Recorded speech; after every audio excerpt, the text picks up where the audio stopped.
this is Mam Tor at the start of the walk, panning somewhat unsteadily over Dovedale.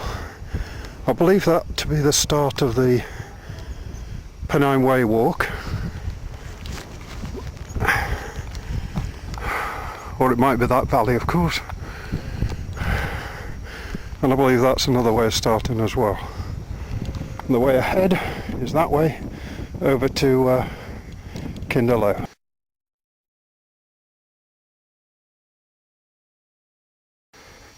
Now approaching Lord's Seat, and there will be a good view from up there.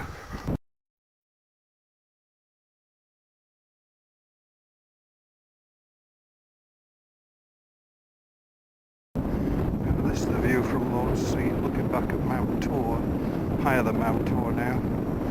In the middle, that is Back Hill, and beyond that Loose Hill, sometimes pronounced differently. Nice view of the valley. Into cloud over now. You see the cloud base is low over the Pennine Way, but clear of the hills. Just spitting a rain a little bit. Not too worried at the minute. Just a quick shot of Castleton while the sun is still on it. That's the famous cement works, which always seems to have some nice smoke, at least you know where you are navigationally. A lot further over now, that is the best navigation point I've got, which is a ventilation shaft at the top of a tunnel. The way wasn't very clear up to here. That seemed to be back on a path now. Sorry about the waving around. Weather brightening, I would have thought. Now this possibly could have been the path I should have used, and certainly it's the one I will use on the way back. Navigation check. Somewhere out there, just over the hill, there is that ventilator, so I'll follow along this path and see where we get to. Well, this is the edge of some peat, nicely washed out, but in good condition. Looking again down Dovedale, across to Pennine Way territory. Now here's something that's a bit strange. The peat here almost looks like a wave. Now what's actually happened is there's the other part of the peat, and this bit in the middle is washed out and actually revealed it's sandy undertow, so walking on this is a lot better. Bit of a progress update. Walked all along from there. The high spot there is Lord's Seat, that's Mam Tor, that's Back Hill, that's Loose Hill, and the valley I've just remembered is Edale, not Dovedale. There you go. So progress well, a bit out of breath, undefined path but not too bad, on course.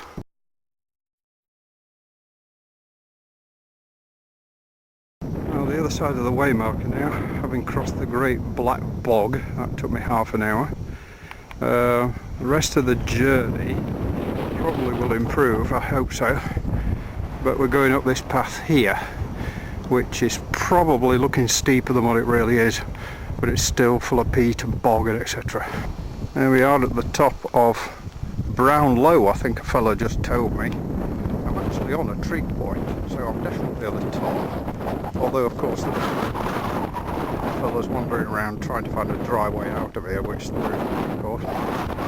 He's on a charity walk, and the view is splendid, if not just a little bit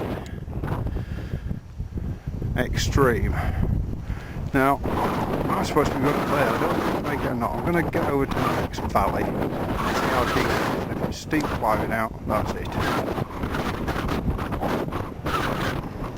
Well, there is the Ordnance Survey trig point. It does have some information on it.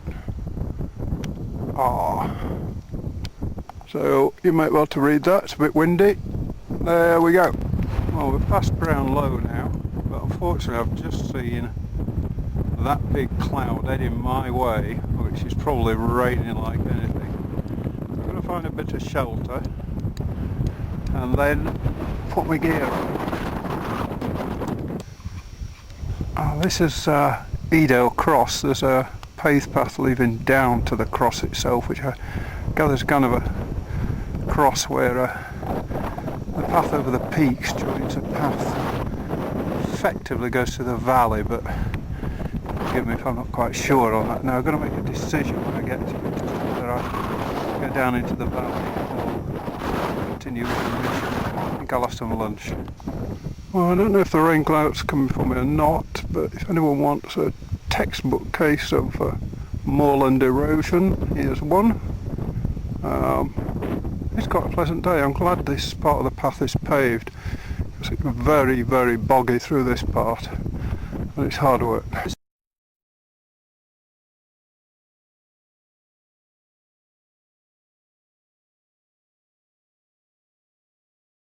This is the view looking, I guess, east from Edale Cross, or just above Edale Cross. Now on the skyline there, I'm sure that's Pim's chair and Lord's seat and things like that. I'll identify them when I can get a map out and do it properly. Still looking for a place probably to sit down and take some energy off.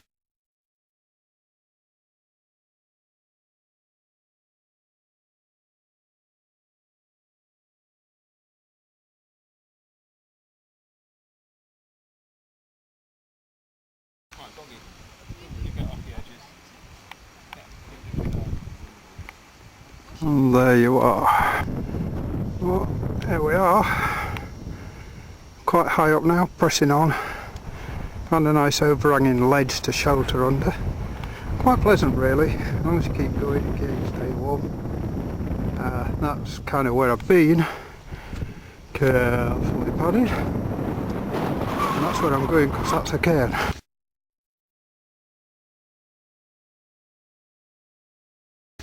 Oh, this is Kinder Low, which I didn't think I'd get to. And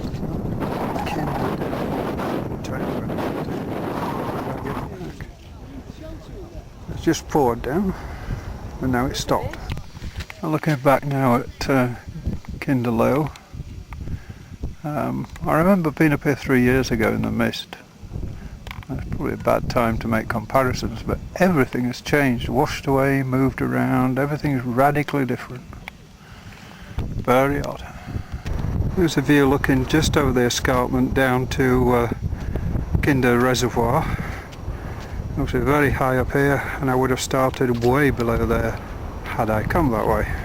Here we are, just walked slightly off the escarpment, but nevertheless on the cairn indicator path, just over this grassy headland here, and before the one in the distance hopefully there's going to be Kinder Downflow.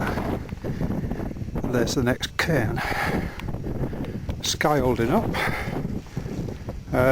Got a feeling that in the distance, right centre now, that's the whole of the centre of Manchester. Here we are approaching the Downflow, it's a big chasm. I'll just pan round to give you the overall view. In the reservoir below, it's very barren up here. The guys walking all washed out, lots of sand washed out.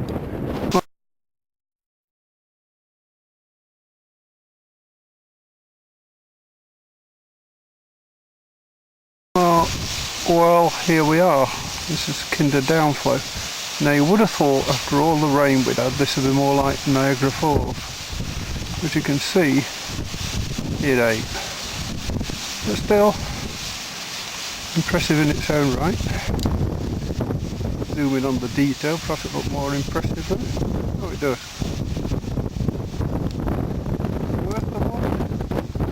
Yeah, worth the walk.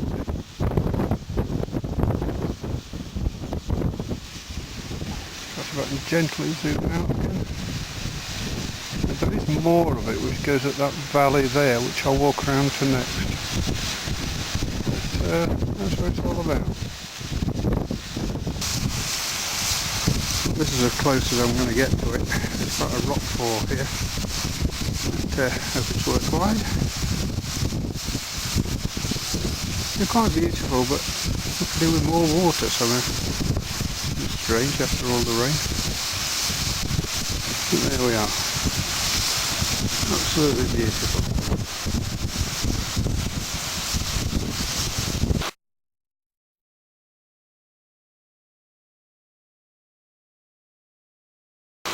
And here we are, right at the top of Kinder Fall. This is the stream that supplies the waterfall in the previous shot. Not as much water as you'd expect, I've said again. Considering we had a downpour half an hour ago. I know it's about 2 o'clock now, so I'm going to have a rest and then decide which way to go back, because I'm not looked for the black bog again. That's it.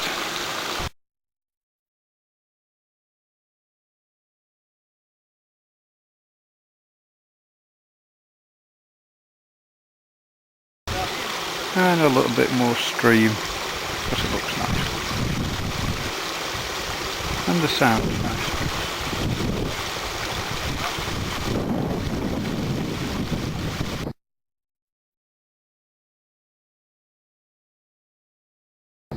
So, on the way back, got a choice to make whether to go down the lake or hill or something. It's straight. Well, I'm at the foot of Jacob's Ladder now. I've lost quite a lot of height. It's going to be a better walk than going over the black bog, I'm certain. And there may be a plus. It's nice here. It's really nice.